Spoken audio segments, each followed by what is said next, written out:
welcome back to another episode of We Roguelike It, the show where we play every roguelike in history. I'm your host, Boston. Joining me as always is Moonpeer. Hello. And Monkey Senior. Yo. This is our second week of Vambrace Cold Soul. I'm going to start off here real quick.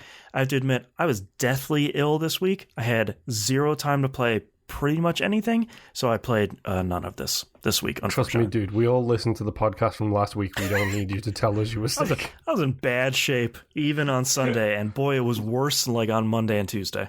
Spoiler alert for the main show, I had people ask me if you were okay this week. Yeah, no, it wasn't feeling super hot, yeah. Mm-hmm. But I'm back to 50% fighting power here. Okay, so you didn't play Jack this week. Yeah. No, Monkey, take us away. Tell us about your progress. Did you beat the game yet? No, I didn't play much of this, actually. Animal Crossing has just been... there you go. But I just beat the first boss, actually. Okay. The merchant boss, and I gave the thing to the ghost guy.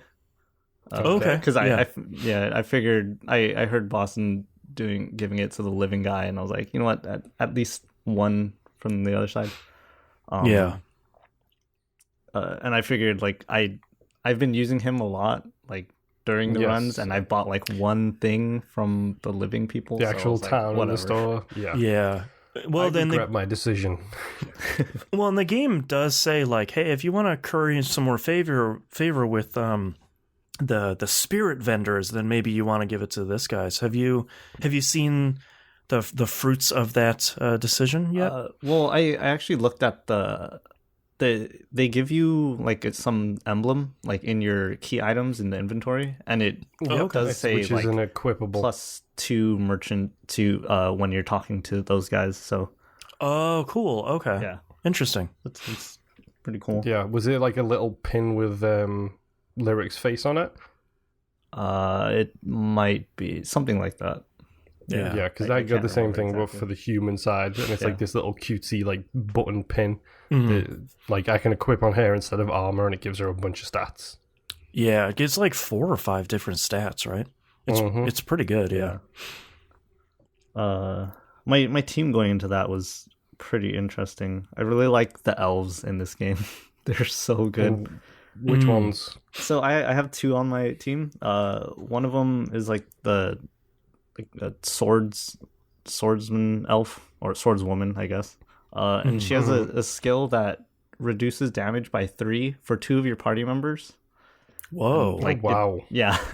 And she goes first pretty much every battle. So the first thing I do is just turn that on, and then we got free damage. That's crazy. And then the other elf I have is she has a heal as her regular primary. Yeah. I've got a similar. A similar one to that in mine. Yeah. Those Does she have the healing over time one too? Yeah. Yeah. That's the one I've liked the most. Where it's like I'm going to heal. It's like 3 or 4 this turn, and then 1 over the next 3 turns. It's like that's pretty good.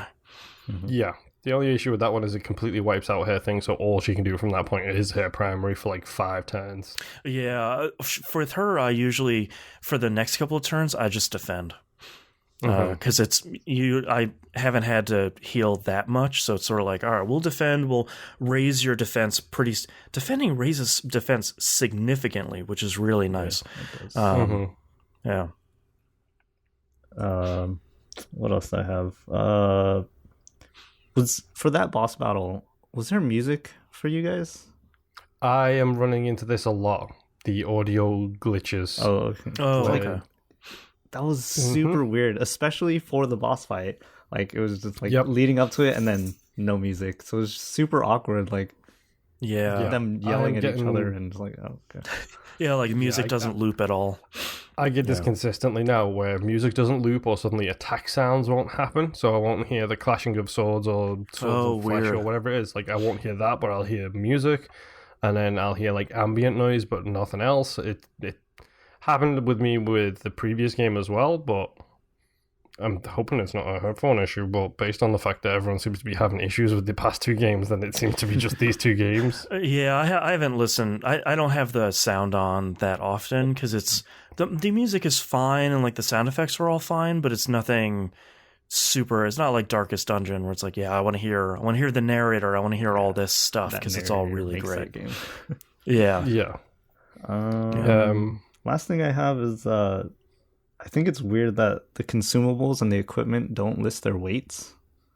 Yes. Yeah. Thank you. That drives me nuts. Like the random junk you get all have weights, and then it's like, I have 60 weight going into the dungeon. Why? Like, did I forget a bunch of treasure chests? It's like, no, I just have a bunch of healing items. It's like, oh, okay, that would cool. Be nice to list that so we can actually calculate how much you can bring.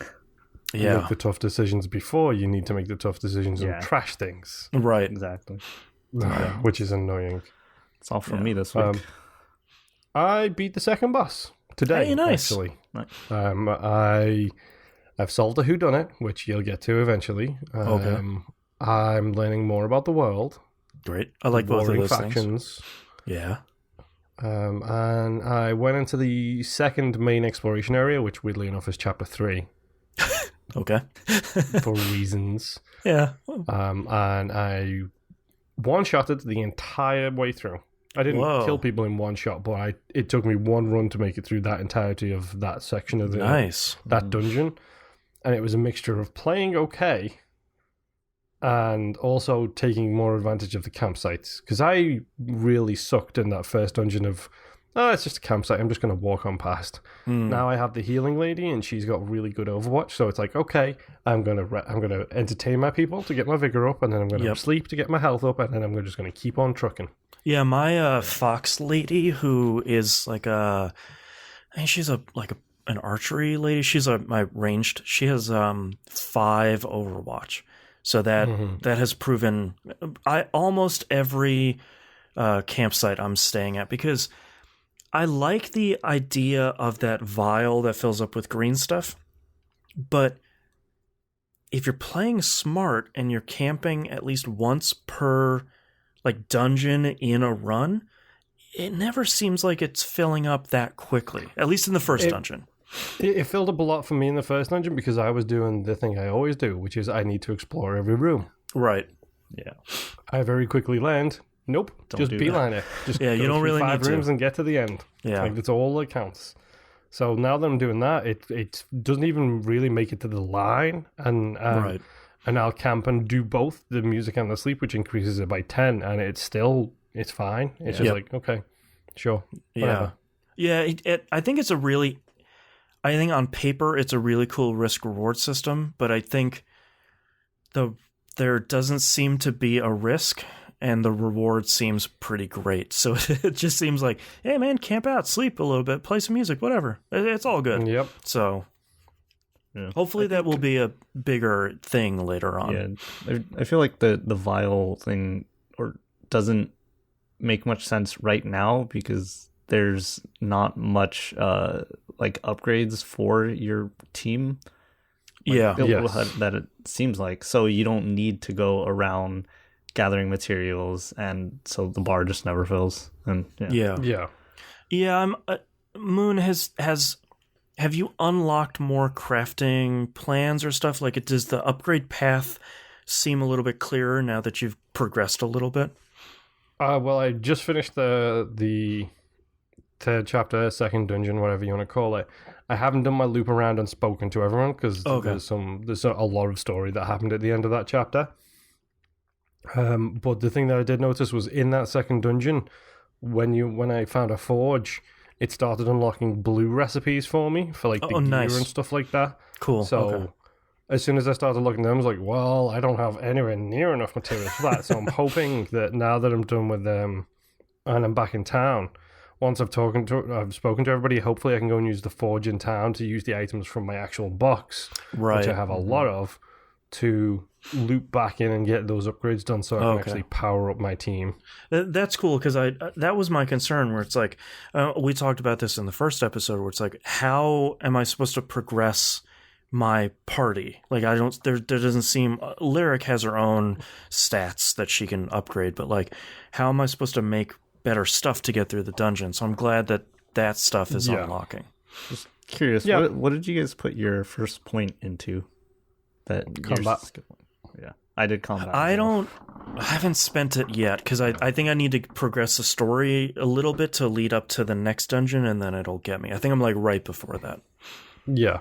Yeah. I think that's about where it happens. Yeah. But yeah, I put it in combat immediately because it's just like I can't have only one hitter on my team. Right. It's like I have the archer lady too, but the second she gets fractured, she's just like, well, now I'm doing no damage. It's like, great. Yeah. You're useless now. And Lyric has a pretty good close range attack. She has a pretty good long range attack. Like she has a pretty good suite of abilities. Mm-hmm. Yeah. I did put her in a new outfit though because I did too. Which one? The one you get for trading in with the human guy. Oh yeah, I liked that one. Yeah, I also picked up in the first dungeon. There was a hidden outfit that was Samus's outfit. Like the one underneath the armor is pretty good. It's called I saw your screenshot for the Zero suit. Yeah, it was basically like this. It was like the bounty hunter suit, and it was something about. It had the description about like if you're hunting monsters in space. And I was like, ha, great. Yep. Oh. Yeah. All right. It sounds like things are progressing pretty well here. I was surprised by how much progress I made because I didn't have it's not like I didn't have a whole lot of time to play it this week, but I only had a couple of runs at it, and like I said, that one run where I just like basically power walk through, it was like 2 hours of story. Is like, okay, I'll come back to it a different day. Mm-hmm. Then came back and just did one run through that next dungeon. I was like, okay, now I'm getting the hang of it a little bit more. Now I'm understanding it a little bit better. Mm-hmm. I desperately need to bring more splints in because my people always break their hands, they break their legs. Oh yeah, they lose combat stats, and it's just like, go away. Those mimics, you gotta stop opening chests. Yeah, yes. I've got a really great dwarf in my first slot that evades pretty much everything that I throw him at.